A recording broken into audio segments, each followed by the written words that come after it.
சாப்பிடுறப்பா coffee சாப்பிடுறப்பா கலைப்பா Gadaba பாய போடுறப்பா 2 பேரும் படுத்துக்கலாமா ஆடாப்பா மூஞ்சி முகம் தெரியாத ஒரு ரோட்ல போற ஆம்பளை பார்த்து ஏன்பா எந்த ஊருப்பா எங்க போறப்பா காபி சாப்பிடுறியா பால் சாப்பிடுறியா பாய போடுறப்பா பக்கத்துல படுத்துக்கணும் கூப்பிடுவாங்க சோறு தின்னு சும்மா இருப்பான் தூங்க வராதான் உனக்கு என்ன பண்ணலாம் அதுக்கா சோறு தின்னுட்டு சும்மா எடுத்து வந்து கூட படுத்துக்கோனா தொடப்ப காட்டி எடுத்து உண்ணி அவனா இப்ப யாரும் அவன் வருவான் கூட பள்ளியில் அவங்க தான் ஒன்னு போன் பண்ணா வீடியோ கால் தான் அவரு சிங்கிள்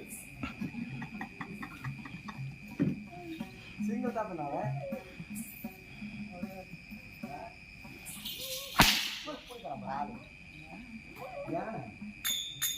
போன போட்டோம்